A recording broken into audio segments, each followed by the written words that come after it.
আসসালামু আলাইকুম। আজকে আমি আমার খাবারের জন্য নতুন ঘাস এবং খড় কাটার মেশিন নিয়ে আসলাম, সাথে 2 in 1 কম্বাইন মেশিন। এই যে টাকা নিয়ে বের হয়ে যাচ্ছি, বাসা থেকে বের হলাম, তারপর টাকা নিয়ে এরপর কিছু দূর গেলাম, টাকা থেকে ভাবলাম যে টাকাটা আমার প্রিয় টাকাগুলো চলে যাচ্ছে, এই জন্য আর কি এই যে রাস্তায় এসে দাঁড়াইছি, অটো পাইলাম, কিছুক্ষণ বাদে অটো চলে গেছি। টোটো করে আপনারা আমার বকবকগুলো শুনতে শুনতে দেখবেন যে আমি চলে গেছি জায়গা মতো। এদের সব থেকে বাচ্চাটা দেখে আমার খুব কষ্ট লাগছে যে এর পাঞ্জাবিটা সাদা, বাচ্চাটাও সাদা, কিন্তু পাঞ্জাবিটা তো অনেক ময়লা ছিল। আল্লাহ ওকে ছোটো করার উদ্দেশ্য নয়, উদ্দেশ্য ছিল নিজেকে বাস্তবতাটা নিজের ভিতর বুঝতো আর কি। তারপর যেয়ে দেখি মেশিনটা সদাগর কুরিয়ার সার্ভিস ওখানে বসে আছে। বসে থাকার পর আমার মেশিনটা দেখে প্রথম মন খারাপ হলো যে ছোটো, ছবিতে যে তুলনায় দেখা যায় সেই তুলনায় অতটা বড় নয়, আর এটা ছোটো। তারপর যেয়ে দেখি কুরিয়ার সার্ভিসের ওই ছেলেটা নাই। তারপর আমি কিছুক্ষণ বসে আসি থাকার পর কিছুটা ঘুরে ঘুরে দেখলাম এবং আপনাদেরকেও দেখাবো, এই জন্য আবার ভিডিও করলাম। ভিডিওগুলো করার কিছুক্ষণ পরে ছেলেটা আসলো, আসার পরে আবার ফোন দিলাম, দিয়ে আবার দেখি একটু বেশ ভালো লাগতেছিল। আবার দেখি ছোট এই যে টাকার দিয়ে আবার যে তুলনা করলে আবার কম হয়ে যায়। তারপর ছেলেটা আসলো, এসে ওকে আবার আমার শখের যে কষ্টের টাকাগুলো দিলাম, টাকাগুলোকে জমে গেছি অন্তত 10 বার।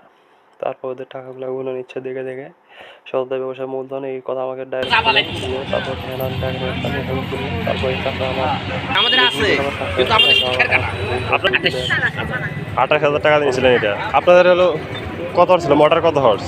মোটর মনে হয় 3 হবে মনে হয়। 3 হর্স। ভালোই হয়েছে। আমি দুইটাই অ্যাটাচ করে নিলাম। আমার এতে খাদ্য বাইরে কিনা ভুসির ওপর এটা ছিল না।